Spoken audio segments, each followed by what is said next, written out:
જય દ્વારકાધીશ મિત્રો. તો કેમ છો બધા? મજામાં ને? તો સ્વાગત છે તમારું મારી યુટ્યુબ ચેનલ વાચાર રેખામાં. તો ધૂળેટીના સમયે આખા ગુજરાતમાંથી લોકો દ્વારકાનો ફૂલડોલ ઉત્સવ છે ઉજવવા માટે દ્વારકા જતા હોય છે, અને તેમાંથી મોટાભાગના લોકો ચાલીને જતા હોય છે. તો શનિવારે 28 ફેબ્રુઆરી 2026ના રોજ હું અને મારા મિત્ર સામોર પાટિયાથી દ્વારકાની પદયાત્રા ચાલુ કરી, અને લગભગ 31 બપોરના સમયે ચાલવાનું શરૂ કર્યું. તો રસ્તામાં ઘણા બધા કેમ્પો છે એ આવતા હતા, અને અમે પણ કેમ્પની મુલાકાત લેતા સરસ મજાનો એન્જોય કરતાં ચાલતા હતા. તો તમે જોઈ શકો છો, આ છે પ્રેમ કેમ્પ. ઘણા લોકોએ એના વિડીયો જોયા જ હશે, મોટાભાગના લોકોએ. ત્યાં પણ અમે ગયા અને થોડા ફોટા લીધા, અને પછી રસ્તામાં બીજા જે કેમ્પો હતા એમની પણ અમે મુલાકાત લીધી. પ્રેમ કેમ્પની અંદર ખૂબ જ સરસ મજાનું ડેકોરેશન છે એ કરેલું હતું. ત્યારબાદ અહીં એક મંદિર હતું રસ્તામાં, ત્યાં પણ અમે ભગવાનના દર્શન કરવા માટે ગયા. તો બધી જગ્યાએ ખૂબ જ સરસ મજાના કેમ્પો અને ભોજન, ચા પાણી, રહેવાની બધી જ સુવિધા. તો એક સરસ મજાનો આ જે મોટો કેમ્પ હતો ત્યાં અમે રાત્રિનું ભોજન છે લીધું. ત્યાં લાઈવ ઢોસા, લોકોને દવા ને બધી જ સુવિધા હતી, પણ અમે સાદું ભોજન છે જેમાં ખીચડી ને કઢી ને રોટલો ને ખૂબ જ મજા આવી. થોડી વાર ત્યાં બેઠા, ભગવાનના દર્શન કર્યા, અને વળી ચાલવાનું શરૂ કર્યું. અને એક જે હંજિયાખડીની આસપાસ એક જે આશ્રમ હતો ત્યાં અમે રોકાયા, કારણ કે ત્યાં ડીજે કે એવું કાંઈ વાગતું ન હતું. બાકી તો આખા રસ્તા ઉપર ડીજેનો અવાજ એટલો બધો હતો કે તમે જરા પણ આરામ ના કરી શકો. તો ત્યાં અમે રોકાયા, અને વળી પાછા 4 વાગ્યે અમે ચાલવાનું શરૂ કર્યું. થાક અને મોબાઈલની બેટરી બચાવવાના કારણે બહુ વિડીયો નથી બનાવ્યા. તમે જોઈ શકો છો અહીંયા લોકો રાસ રમી રહ્યા હતા. તો એટલા માટે જેટલો વિડીયો બન્યો એ બનાવ્યો છે, અને એડિટ કરતાં ઘણો સમય લાગ્યો, પરંતુ મને ડિલીટ કરવાની ઈચ્છા નહોતી એટલે એડિટ કર્યો. બપોરના સમયે અહીં એક સરસ મજાનો આશ્રમ હતો જ્યાં કાન ગોપીનો રાસ છે એ ચાલતો હતો. ત્યાં અમે જમ્યા, કારણ કે ખૂબ જ થાકી ગયા હતા. પગમાં ખૂબ જ દુખાવો થતો હતો, એટલા માટે થોડીક વાર અહીંયા બેઠા. પણ બહુ જ તડકો, અને અવાજ પણ એટલો બધો. બધા અવાજો છે મેં મ્યુટ રાખ્યા છે, કારણ કે બધી જગ્યાએ સરસ મજાના ભગવાન શ્રી દ્વારકાધીશના રાસ ને ગરબા ને બધું ચાલુ હતું. તો યુટ્યુબની પોલિસીના હિસાબે મેં બંધ રાખ્યું છે, કારણ કે નહીંતર વળી એના ઉપર ક્લેમ આવે. તો આજે રવિવારનો દિવસ, અને અમે પછી એવું વિચાર્યું કે આગલા દિવસે શનિવારે અમે બપોરના સમયે ચાલવાનું શરૂ કર્યું હતું. એટલા માટે રવિવારે એવું વિચાર્યું કે બપોર પછી થોડોક આરામ લઈ અને પછી અમે ચાલવાનું શરૂ કરશું. પરંતુ અહીં તો બહુ જ અવાજ હોવાના કારણે અમે બીજા કેમ્પે થોડુંક 3 કિલોમીટર ચાલી, 3 કે 4 કિલોમીટર ચાલી, અને કેમ્પ છે બીજો એક હતો જેનું ડેકોરેશન ને બધું ઉતારતા હતા, પરંતુ ત્યાં અમે થોડીક વાર રોકાયા. ત્યારબાદ રાત્રિના સમયે એક જગ્યાએ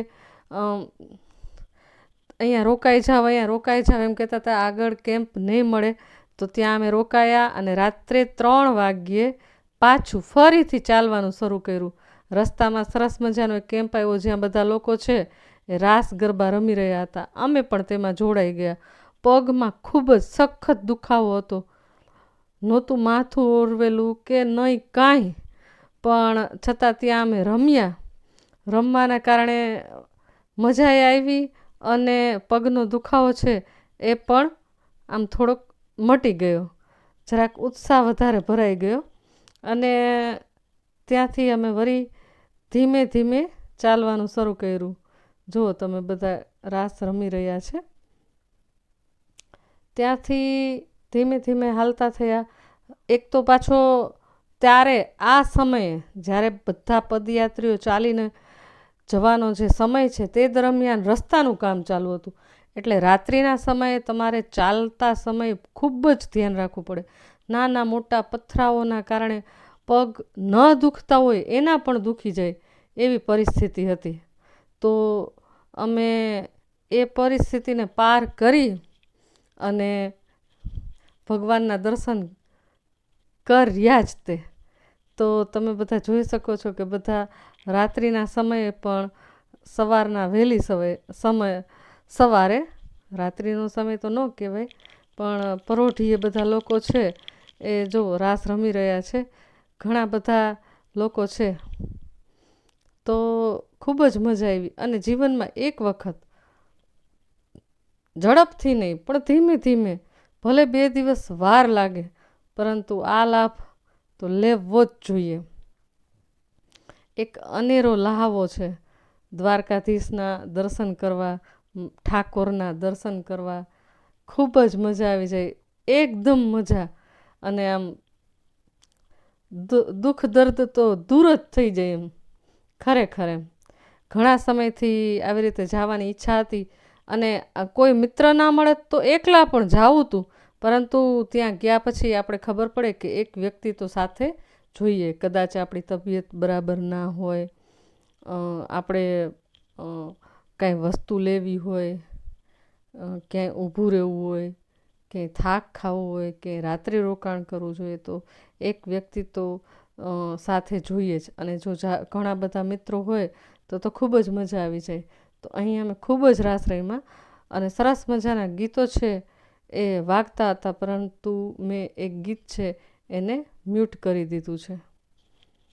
ત્યારબાદ ચાલતા ચાલતા સવાર થઈ ગઈ અને તમે જોઈ શકો છો રસ્તાની બંને બાજુ મજાની સાથે કુદરતને સજા પણ છે. કચરો ઉગતો સૂર્ય છે જો કેટલો સરસ લાગે. પણ તમે જોઈ શકો છો કે કચરો પણ રોડ ઉપર એટલો જ હતો. કારણ કે સેવા ભાવીઓ છે અને ખૂબ જ સેવા કરી હતી. અમે તો જોકે મોડા ગયા હતા. તમે જોઈ શકો છો લોકો ઉત્સાહ સાથે સવારના સમયે પણ ચાલી રહ્યા છે અને આજુબાજુમાં કચરો પણ દેખાય છે. તો અને રસ્તામાં સાથે સાથે મોજ મજા પણ, સેવા કરવાવાળા પણ ખૂબ જ ઉત્સાહી. તમે જોઈ શકો છો કે જામ્યો મેળો દ્વારકામાં જામ્યો મેળો. ને ખરેખર મેળો જામ્યો જ તો દ્વારકામાં. ખૂબ જ મજા આવી ગઈ.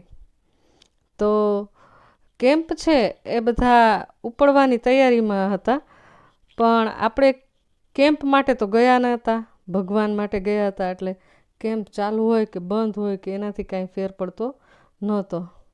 પછી ભગવાનના દર્શન માટે લાઈનમાં ઊભા રહ્યા અને ભગવાનના દર્શન કર્યા. અને ત્યારે ત્યાં હોલિકા દહન પણ અમે જોયું. અને તમે જોઈ શકો છો ભગવાન દ્વારકાધીશ છે એની ધજા છે એ લહેરાઈ રહી છે. તો જય દ્વારકાધીશ. ખરેખર ખૂબ જ મજા સાથે અમે 2 જ દિવસમાં અમારી આ યાત્રા છે એ પૂર્ણ કરી દીધી ને ખૂબ જ મજા આવી ગઈ. તો તમે પણ જીવનમાં એકવાર આ લહાવો જરૂરથી લેજો. અને જો તમને મારો વિડીયો ગમે તો કોમેન્ટમાં જય દ્વારકાધીશ છે એ જરૂરથી લખજો. તમે જોઈ શકો છો અહીંયા હોલિકા છે એ દહનની પ્રક્રિયા ચાલુ છે અને સાથે સાથે સરસ મજાનું ડીજે પણ ત્યાં વાગતું હતું. તો ફરીથી આપણે મળીશું એક નવા વિડીયોમાં. ત્યાં સુધી બધાને જય દ્વારકાધીશ.